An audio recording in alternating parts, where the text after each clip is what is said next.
Okay, cool.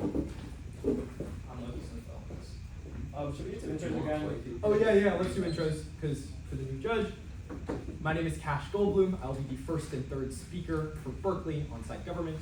And I'm Moses Esterson. I will be the second speaker for Berkeley on-site government. Did I do the motion? Yeah. Awesome. Thank you. Oh, and then, I know you need the floor paper, or you got it. You guys want to introduce yourself? Oh, okay, yeah, sure. I'm Lucas Miller. I'm going to be the first and third speaker on the opposition from, I think it's Stuyvesant Independent this time. And this is Alexander Grigarios. He'll be the second speaker from the op from Stuyvesant.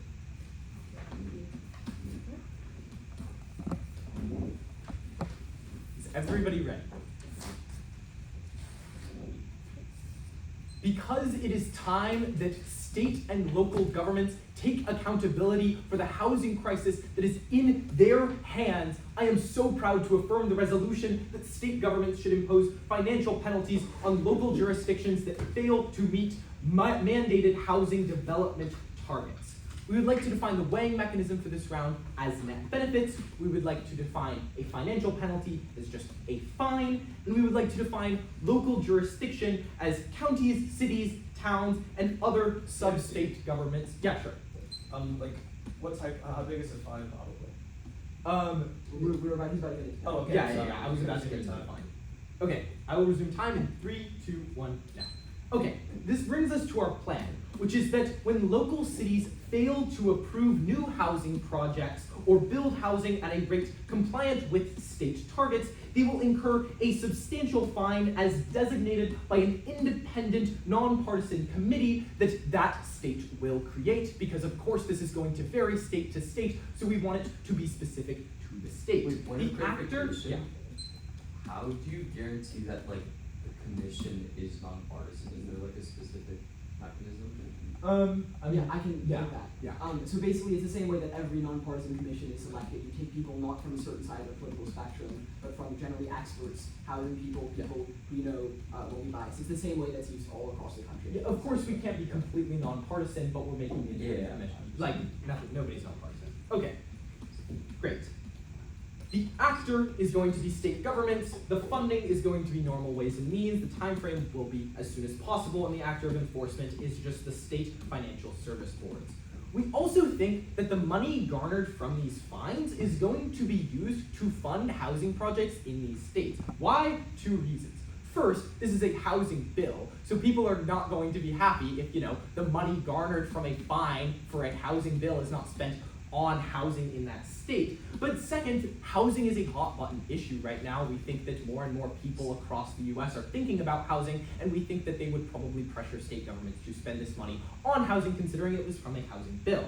A key observation here is that these state targets refer to planning and zoning requirements, not ability to attract developers, right? Cities won't be penalized just because nobody wants to build there. We think, of course, it's going to be on planning and zoning requirements. Now, onto some background before I get into our 2 contentions.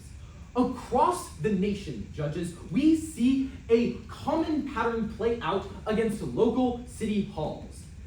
Time and time again, not in my backyard groups pressure local governments into delaying, denying, and eliminating much needed housing projects. This blatant disregard for our nation's most urgent crisis. Yeah, sure. Sorry.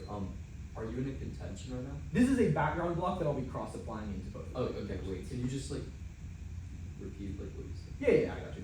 So across the nation, we see a common pattern play out amongst the local city halls that time and time again, not in my backyard groups, are pressuring local governments into delaying, denying, and eliminating much needed housing projects. Yeah. Okay, I have myself at 2:24. Time to resume in 3, 2, 1, now. This blatant disregard for our nation's most urgent crisis is usually met with little to no accountability from state governments, and we are the side that changes that issue. Okay. The first contention from side government is thereby on forcing local governments to take the housing crisis seriously. Again, forcing local governments to take the housing crisis seriously. There are 5 points underneath the status quo. What do we see happening right now? First, median rent in the United States is $1,410 per month. That is a 23% increase since 2001. The housing crisis is getting worse and worse, and it is because simply that we do not have the supply to be able to actually keep up. Second, nearly 2/3 of private equity firms have bought 33% of all homes sold, which means that overall you see an artificial decrease in the supply of housing, which further exacerbates prices across the nation.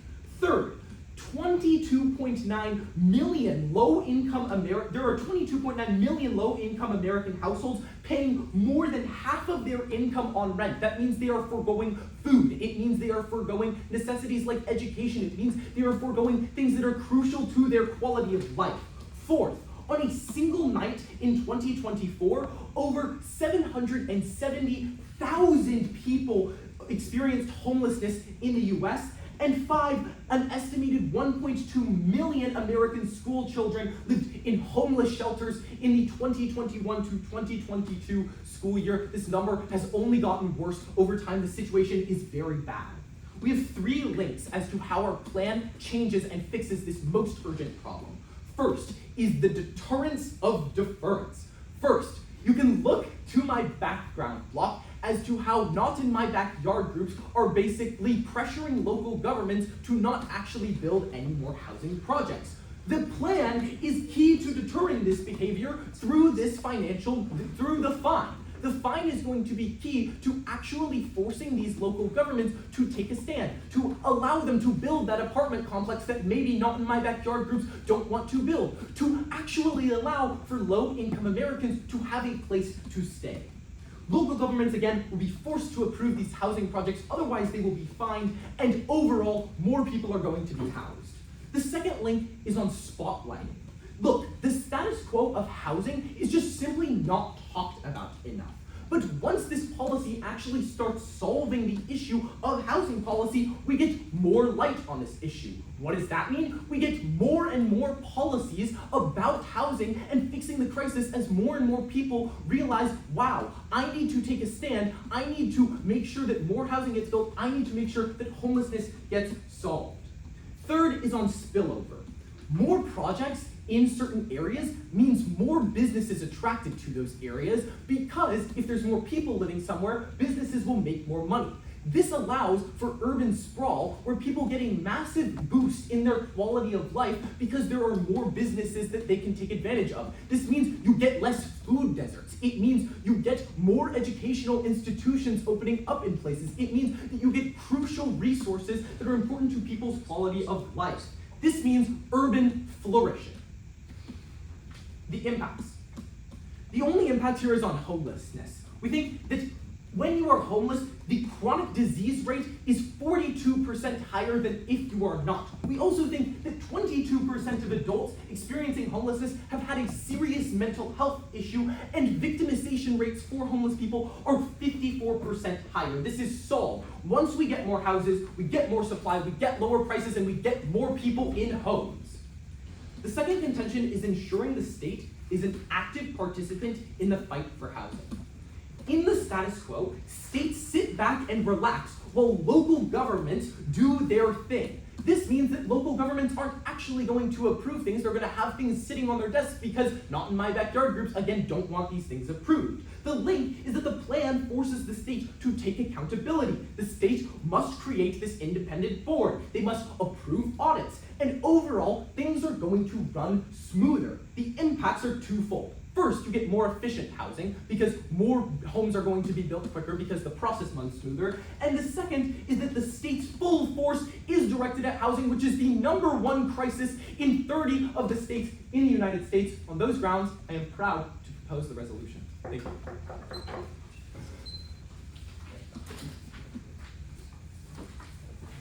Okay, Sky, can I ask how many contentions it's going to be? It's just going to be 2 pieces of framing, then 2 contentions, and then I'll go to your case. I'm going to opt to sit down because I recently had knee surgery, so like standing is like not the most comfortable thing, but yeah, I'm just going to sit down, sorry. No worries. But yeah, I'll go over their topic case, and I'll go into my framing, then I'll go over my 2 contentions, and with whatever time I have left, I'll go into their actual substantive case. Let me just make sure everything in order. Alright. Wait, sorry, should I flow your framing on a new sheet? Yeah, probably, yeah. Like, it's like kind of a lot, so I think that would make sense. We know you. Alright.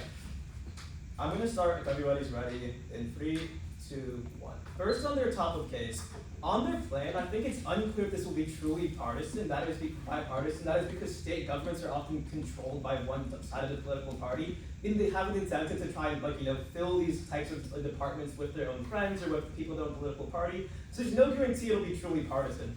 Then on this claim that this policy will be about houses actually being built, just about policy change, not about actually attracting development.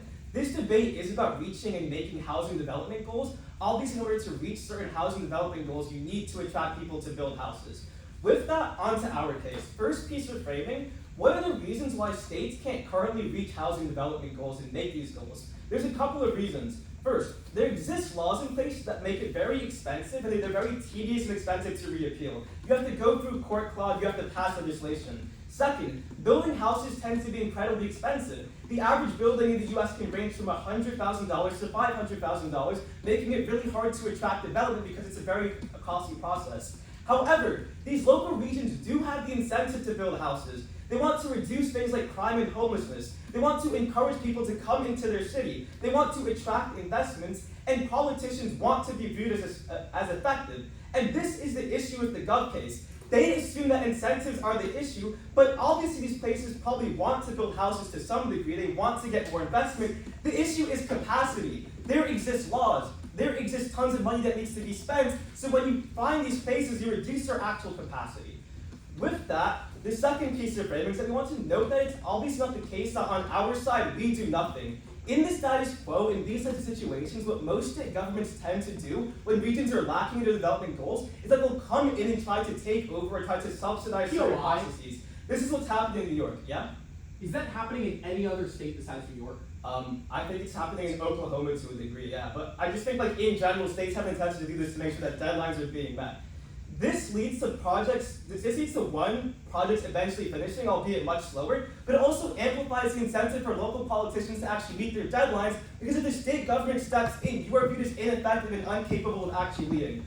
With that, to our actual case, the first contention is that this policy has good outcomes. The first subclaim is that there's less overall houses built. Why is this? When you find these places, they lose out on money. However, per our framing, doing things like reappealing legislation or trying to build more houses tends to be quite expensive and tedious. So they reduce the capacity of local governments to actually do these types of things. They can no longer afford lengthy legislation battles or building lots of housing, meaning they can no longer actually make more housing. They end up with less overall housing being built. But second is in private development. Oftentimes, the major method of increasing housing is getting private developers to want to come to your place and build houses, because the state building houses tends to be both inefficient, bureaucratic, and somewhat costly. So you want to eventually track private development. Well, how did they not achieve it? POI? Yeah. Where does this extensive bureaucracy that makes it hard to build houses come from? The legislation that needs to be reappealed, like actually getting state and local governments to agree on where and how to build houses, actually getting zoning laws to be passed through, and, like, you know, construction companies agreeing on zoning laws. With that, how do they reduce private development? First, local governments often do things like develop infrastructure projects. They do things like build roads, subsidize development to make the region more attractive to private developers. However, when you find these governments, they have less capacity to do this. You can't build a road if you're just been fined like $1 million, meaning you see less overall infrastructure, which makes these places overall less attractive to private development. But the second warrant is on poverty. Oftentimes, the regions that are trying to pass these types of development goals en masse tend to be regions that suffer from things like homelessness, or affordability crises, or mass poverty. And as such, they have to do things like have massive welfare states that keep people from going further homeless or running homeless shelters. However, when they pass the policy and these places start taking on lots of fines, their capacity to continue to do welfare is decreased. So one, we see less welfare being given out, there's less healthcare, the affordability crisis gets worse, there's less homeless shelters, but two, that makes private developers less likely to come. Because when you look at a place and you see rampant poverty, rampant homelessness, and people who can't actually afford to buy more houses, let alone their own rent, you don't want to build it because it looks unprofitable. So in their world, they turn away private developers, and overall there's less houses actually being built. The second overall contention is on backlash. The claim we're going to make is incredibly simple. This essentially gives state governments an unlimited positive right over local governments. Why is this the case? It's likely the case that local governments do not have the massive say in passing these mandated housing development targets. Such policies are passed by state legislatures and mayor offices that are distinct from your average Joe local government. This matters because now, as the state government is imposing fines to the local government that did not even vote or have a large say in this development target, it's like me telling my partner he needs to cook me dinner and then taking $100 from him when he doesn't actually do it. Obviously, it's somewhat nonsensical. Our argument then is simple. This is going to make people very angry on the local level. They're likely to resent these types of housing policies, and politicians will use rhetoric against the state government to get people to actually be against the state government and these policies. Why does this actually matter? The people who vote for these housing policies are in the local government, but if these people no longer support these policies, they don't want to cooperate with the state government, that is a prerequisite to building houses and getting legislation for now and into the future. With that, into their actual case substantive. I've already covered their framing, I'll go into their first contention. We agree that there exist issues, we agree with their uniqueness, but on their links I think they're failing. First, under the deterrence link, state and governments already want to do this. It's incredibly politically popular, and look at their own uniqueness. So many people are suffering. So if you're the politician who builds these houses, guess what? You get more votes. You have a viable political career. So there is no, you don't need to deter people to do this. They already want to do it. It's just a capacity problem. Second, on their spotlighting link, this doesn't make much sense. Look at their own uniqueness. They talk about how huge of an issue this is, how there's millions of people being affected. Obviously, this is spotlighted within the status quo. People already want change. The plan doesn't actually change anything about that. Third, on spillover.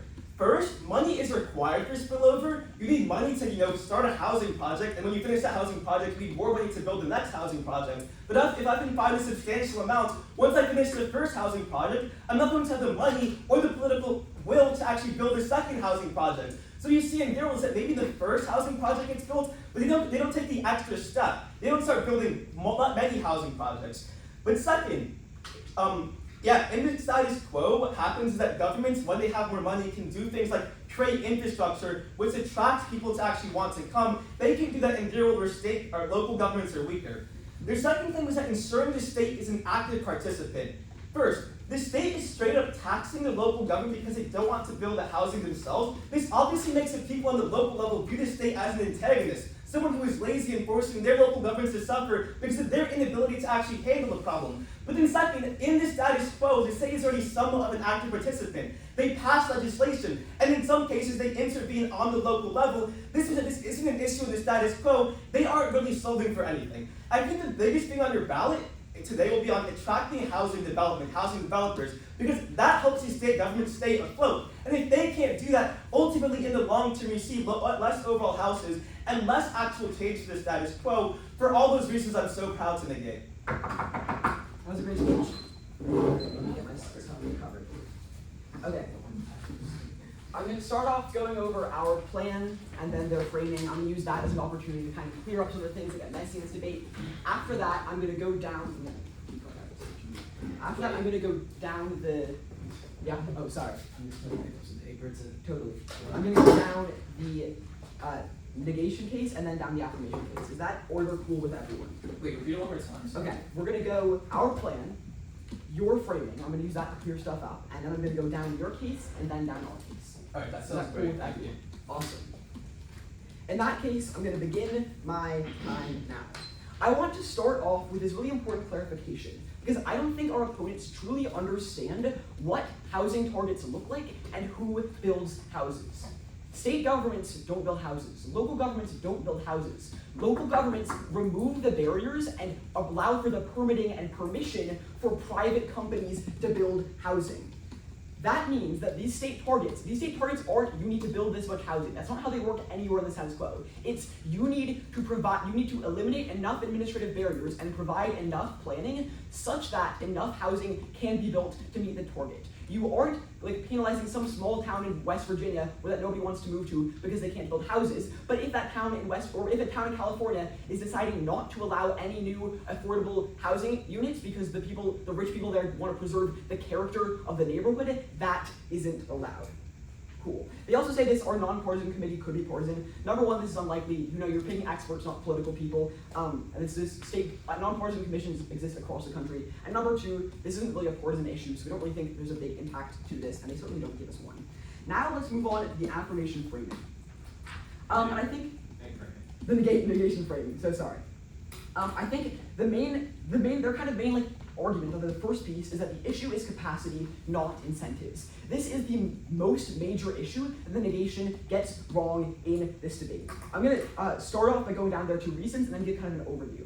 First, they say there's lots of court clog and bureaucratic regulations to building housing. Yes, and all of these regulations exist at the local level. These regulations exist because of the local advocacy groups that are trying to stop housing.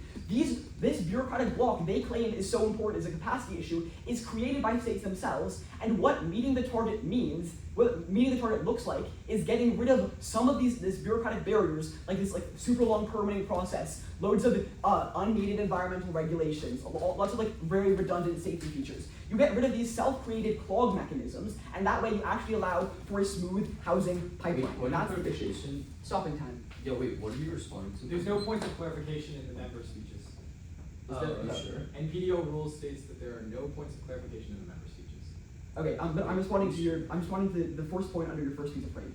Okay, thank you so much. Wait, Yeah. can you just repeat what What I You're said? good, sorry, it's a new rule. Okay. Yeah. Yeah, I can repeat what I said. Yeah. Yeah. On the court clog thing, So all of this bureaucratic clog is created by municipalities as an effort to decrease housing. And I'm going to explain why they don't want to build more housing in a second. My partner already did, but I'm going to get more into it. Okay, I'm zooming time now. Oh, can I got zoom it. in? Yeah, Okay, go yeah. ahead. Okay, cool. Their second point is that building housing is expensive. Okay, number one, that's true, but the very good news about building housing is that local governments don't do it, developers do it. Local governments just say, hey, yeah, it's okay for you to build this low, affordable housing apartment building in this lot. So the really good news about this is we're not shouldering that cost, and developers are more than willing to shoulder that cost because there's so much demand for housing in status quo. But second of all, even if this weren't true, no, I'll take it at the end of my time. Even if this weren't true, cities get so much revenue from taxes that they'd be making all of this money back by taxing the new housing development. Okay, now let's talk about this idea about incentives. They say in the status quo, cities do have incentives to build housing. Cities across the country are trying; they just can't. I've already dissected and destroyed their two reasons why they can't. But the reason that they don't want to is because there are these not in my backyard advocacy groups, people showing up to housing meetings saying, hey, I don't want you to build that affordable housing project here. I don't want you to build that housing project here. Look, I live in Berkeley, one of the most expensive cities in the country, and my family spends basically all of our income just trying to rent a small apartment there.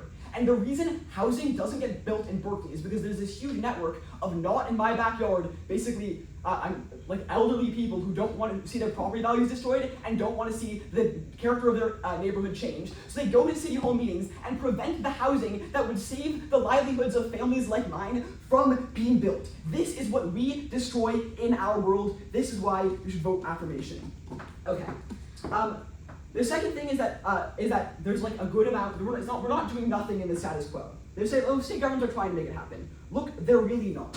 There are a lot of ceremonial measures, especially in New York. I will grant the one city they come from, New York City, is probably the best at this in the country. But everywhere else in the country, states are taking a backlog because in America, unlike the rest of the world, we treat housing like a local issue, and we just let local municipalities decide what to do. The problem then is you give the people who already live in that neighborhood, who have lived there for a long time and want to protect their property values, the ability to prevent housing from being built for people like my family who need it, or need prices to go down by supply going up. Okay, I'm going to now move on to the negation case. Their first contention is they call it good outcomes, but I think they meant to call it bad outcomes. Their first is that there's less housing. And they say people lose out, the fines cause cities to lose out on funding, and with less funding, they can build housing. Okay, first of all, again, cities don't actually need money to build housing, they just need to stop the prevention of building apartment buildings, and even if they did, they get so much more of that money back from the taxes they get from the property. And even in the bizarre world where they claim to exist in, where cities are the ones building houses, they would collect rent from those houses that would make the money back in no time. This really is a non-issue. But even if these fines are a super big issue for the cities, the good news is we have actually made it really easy to avoid these fines. It's not like you need to attract some big ticket developer to come and build a skyscraper in your city. You just need to remove a solid amount of the red tape and regulations that are preventing us from building housing in the status quo. They bring up this point of poverty, and they say a lot of these cities are in poverty, and they need this money for social services. There are two responses here. Again, the good news is it's really easy for these cities to get rid of, actually there's three responses. Number one, it's really easy for cities to not pay these fines by just expanding, by just lowering housing regulations. Number two, by and large, the cities that are refusing to build housing are more affluent ones who aren't struggling with a huge need for city services. And number three, the poverty that they talk about, where Americans cannot afford to go to the doctor, put food on the table, and put a roof over their head. This crisis entirely boils down to the housing crisis that these municipalities are creating. The reason so many people cannot afford food or healthcare is because they have to spend over half of their income on housing prices that won't go down because cities aren't willing to cut the regulations necessary. The poverty itself is a problem created by these rich, affluent cities who are unwilling to build more houses. We, as state governments, finally crack down on this and ensure state governments have to take the fight against the housing crisis. Their second contention is on backlash. They say they're going to be backlash because the state will have unlimited control over cities. Okay, look, the great thing about democracy is both state governments and city governments are just projections of the whims of voters. Therefore, voters are the equilibrium determinant in deciding how much power local governments have and how much power state governments have. If voters all across the state want the state to have more power and get cutting regulations, they'll choose that. If they want they'll choose lower fines. If they want municipalities to have more power, or they'll choose higher fines. If they want municipalities to have more power, they'll choose lower fines. Voters make the decision, but the difference is now instead of just individual voters in every different city saying, you know what, you can build housing anywhere else, but not in our city, all of the voters in the state vote together and decide, you know what, as a state, we are going to together shoulder the burden of the housing crisis, build more houses, and provide relief for the families that need it. Moving on to the affirmation case.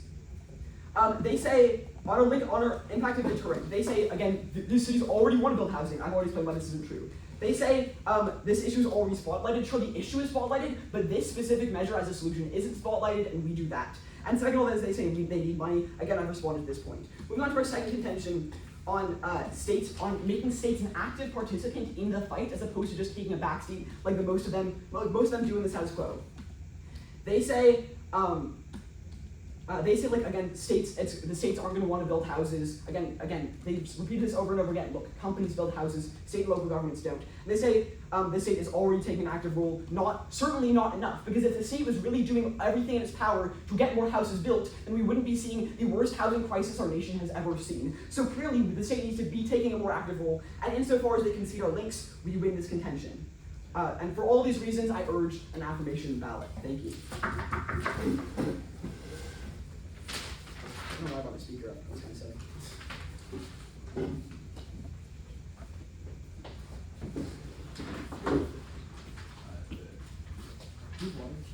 I do, but it's up there.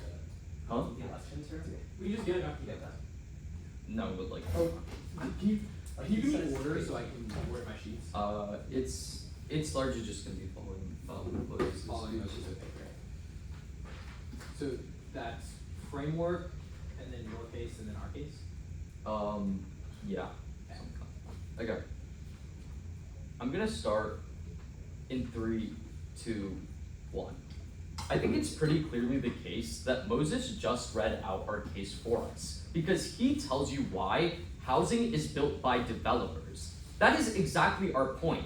If housing is built by developers, we shouldn't tax local governments for not meeting housing development goals, because again, these are not the people who actually have the capacity to build housing and meet those development goals. So we think the reason why we shouldn't tax local governments is exactly the reason given to you by them, which is that local governments do not build housing, but it is rather developers who are outside of the hands of local governments. That is our case for us. Okay, with that, let's start out top of case.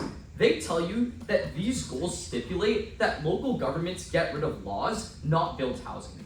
First, I think that this is just blatantly not true. This motion is explicitly about housing development goals. And obviously, housing development goals stipulate an amount of housing that you actually need to develop. Sure, some of it may need to do with things like zoning laws, but a lot of it has to do with actually developing housing, because these are what the goals say. They say you must develop this amount of housing, and therefore we will fine you if not. So we do think it is about developing housing because those are what the goals say. But second, even if they're broadly correct in saying this is only about repealing laws, there's a very crucial piece of analysis from Lucas's speech which is dropped, which is that it's often very hard to actually institute these laws. And the reason why is because you actually have to fight legal battles to do so.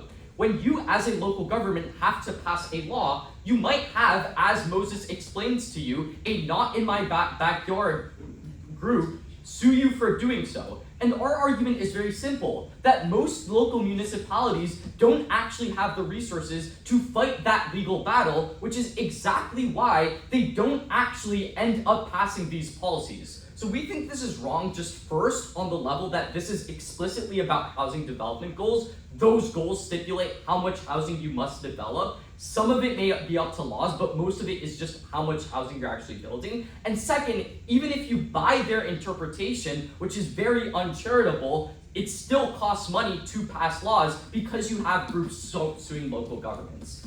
Okay, then on the argument about the plan being nonpartisan, they say, first of all, you are picking experts, but I don't think there's a guarantee that you are actually picking experts. Why? As they themselves explain you, the people on this regulatory body are picked by the state governments. And oftentimes, in state governments, you have highly partisan people in charge of the state. This means that the most likely characterization of who are on these bodies and who state governments are likely to pick aren't some housing experts, but rather people who are part of the political party or perhaps their friends, because these people are far more proximate. So we think the far more likely characterization is that you actually do pick people who are part of your political party. Then they say, there's precedents for nonpartisan committees throughout the, United States. I think that you can turn this argument against them, because there are precedents for nonpartisan committees, but there is also precedents for those nonpartisan committees to then turn partisan, because you have state governments picking people who are not actually entirely neutral. So we think, given that these people on the board are likely to be highly partisan, you won't actually get the effective legislation they talk about, because you can have people on this regulatory body who are specifically punitive to, for example, blue local governments or red local governments or local governments of the opposing party to make that other party look bad. So instead of having, good fines placed, because the people on these boards are, partisan, you might have them be punishing towards local governments and give them fines because they are part of a specific local party. Okay, on our case, they say, most of the capacity is limited by not in your backyard groups. First, I think that this characterization of most policy not being passed because of not in my backyard groups is just blatantly false. And the reasoning is given to you by Moses himself, which is that these people's incentives are in direct opposition to people who rent houses. Moses himself says these people are threatening my livelihood. So we think for every person who is not in your backyard, you also have another person who is actively being threatened. But there's also a ton of incentive analysis that is dropped from Lucas's speech. When you build more when you build more housing, that is more people in the neighborhood who can then spend money in businesses in those neighborhoods. We think most people who are in a municipality care more about people spending money and the flow of cash within their city rather than a house being built across their backyard. We think that more people are concerned with the economics, not just a house being built across the street. So we think that most politicians are most likely to want these housing things being built because that increases the cash flow within these cities. Okay, then on our point that in the counterfactual, the state government will build housing instead of the local government, they say this only happens in New York City. There's just no reason why. We think that if, in the counterfactual, a local government can't actually build housing and is unable to do so, or is unable to pass a law, the likely thing that is going to happen is that the state government will just step in and do it instead. We think that we shouldn't be punishing local governments for being unable to complete certain tasks. We think that if you are the state government, you should instead do it for them. And we think that this is important given that a lot of the time, housing development isn't done because people can't contact developers, because you can't have people actually build housing. We think state governments are far more equipped, they have more connections, and thus can get developers to actually build housing. So we think our alternative, which is that the state government does it instead, works far more than their plan, which is just implement a fine, which obviously makes developers far less likely to actually build housing.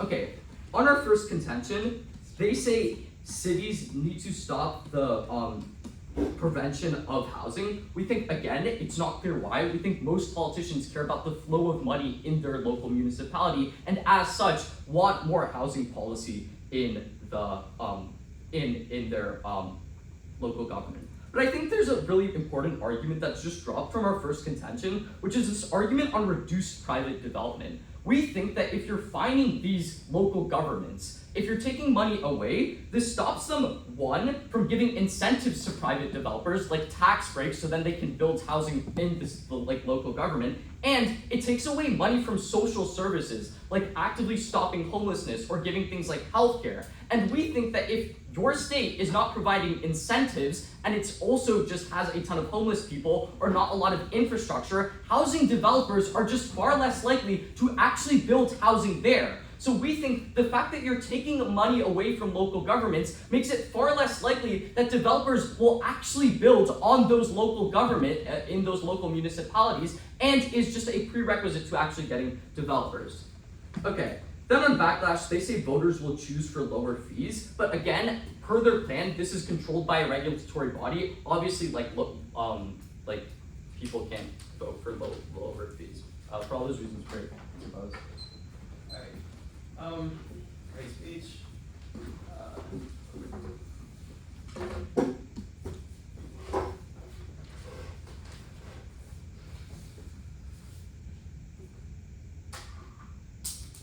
Okay, I'm gonna give a 4-minute speech. I'm gonna go just over some clarifications of the round. I'm gonna go over where the gov might collapse and then where you can vote for us. With that, I'll start in 3, 2, 1. I think the only clarification of this round is this an incentive issue or a capacity issue? Moses concedes I think 3 of my mechanisms and also gives us one as to why they want to do this. First, these politicians want to do things like reduce crime and homelessness to make their states or local regions a better place to live. Second, they want to encourage people to actually move in because doing so boosts the local economy. Third, they want to attract investment, but if there's homelessness, people don't want to invest. Fourth, politicians want to be viewed as effective and look to all of Castle's uniqueness. This is one of the biggest issues in the status quo. So if you consult housing, you look like you're effective, and Moses himself says doing this brings you tax revenue. All of this means is that doing this all this means that there is an incentive to do this within the status quo. The likely thing blocking you is capacity. It's expensive to subsidize housing development, and it's oftentimes legal battles with lawsuits that try and change zoning laws. With that, where might they collapse? I think their major collapse is about forcing governments to take this issue seriously, but their links have no solvency.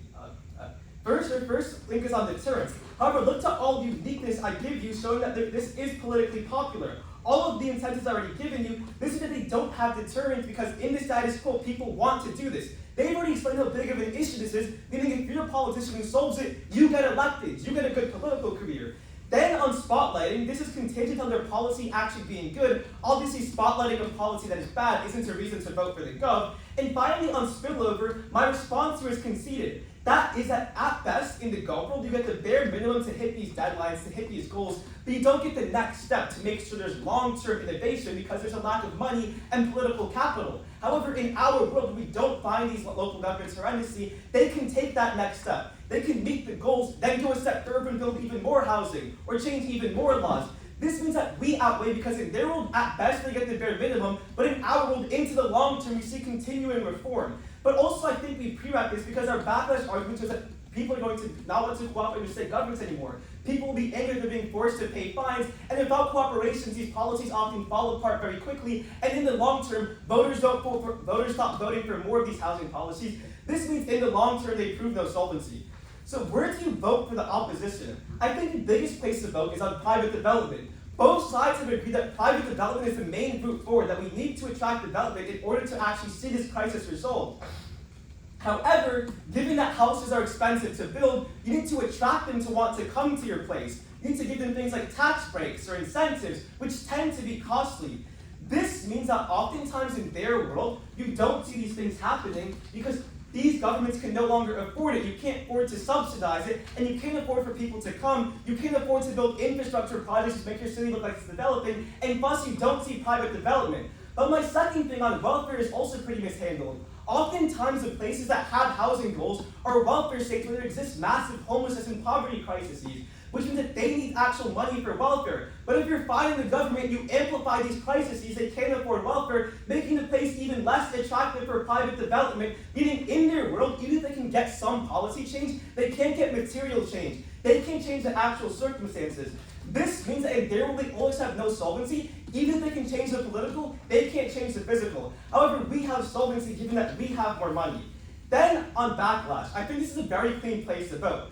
Politicians will become anti-state and promote anti-state rhetoric when their local municipalities are being taxed heavily by the government. So what happens as a result? Even if in the short term they can pass some sort of housing proposal, while local politicians can now use rhetoric to make people no longer support future housing proposals. They'll say it leads to more fines and worse welfare, and as such you see in the long term, you see less of these policies being passed. They have no long-term solvency, you vote up. Okay.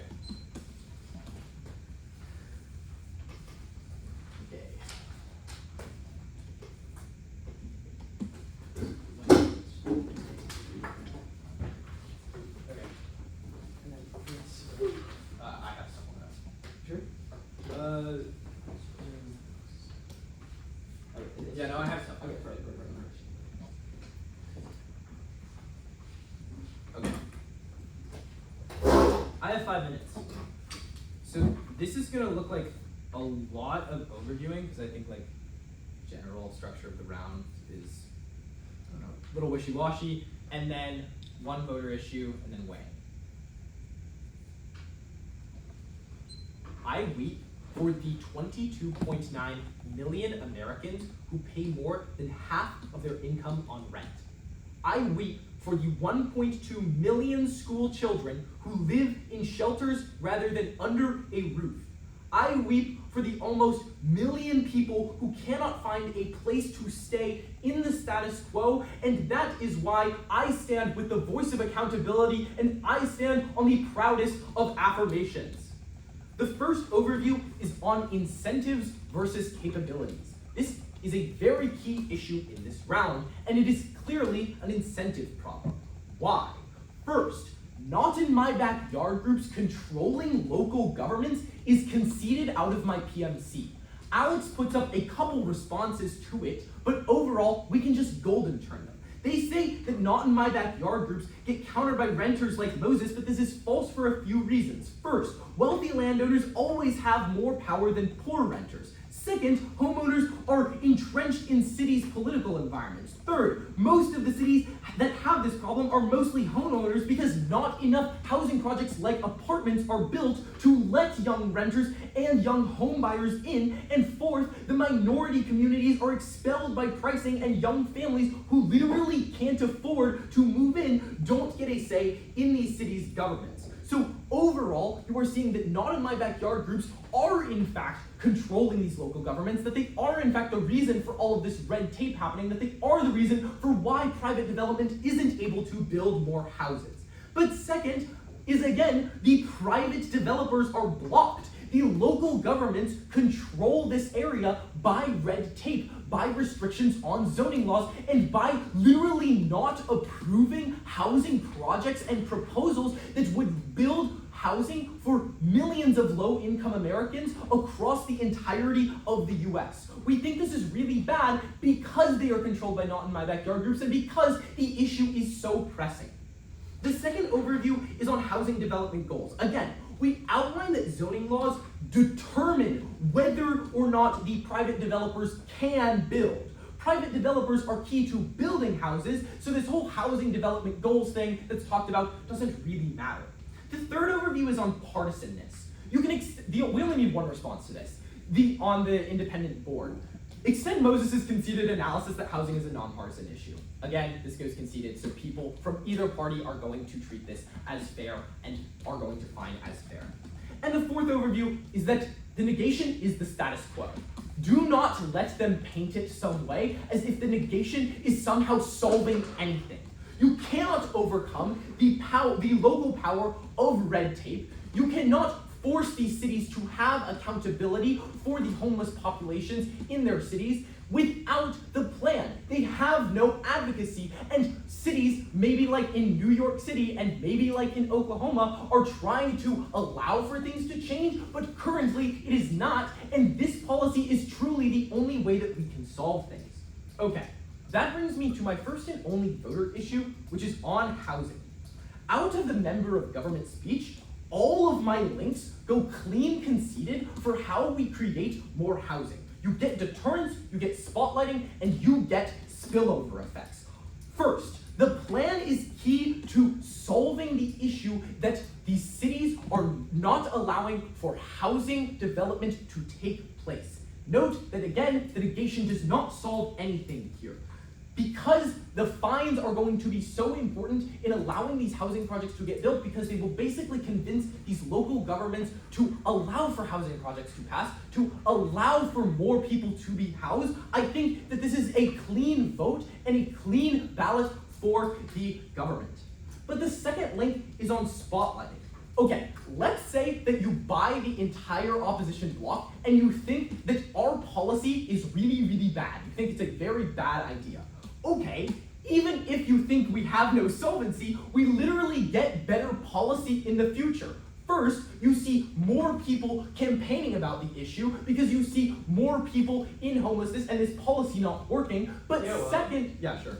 I think this idea that like if this policy fails, more people become homeless and like you get more political capital to make change might be new, because I think I gave the response to my first speech, but judge's discretion, I might have not floated. Okay, that was the exact argument I was making in my first speech on spotlighting, that basically when you have policy surrounding a certain issue, you get more policy about that issue because the issue is brought to light.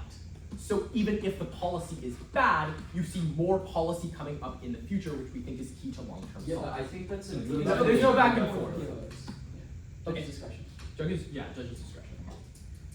We simply get better policy in the future, which means we get more housing projects, we get more people out of homelessness, and we artificially increase or decrease the amount of price to buy a home. And the third link is on spillover. When there are more projects in an area, you get better business. When there's more private developers developing in an area, you get more business, you get ways to improve the quality of life of people. Now, on weigh, you can weigh homelessness versus private development. Housing is the internal link to private development. If there is no housing, you don't get private development because there's literally nobody living there. And second is that housing is key to easing this issue. It is the only way to actually solve for private development right now. So on those grounds, I am proud to affirm the resolution.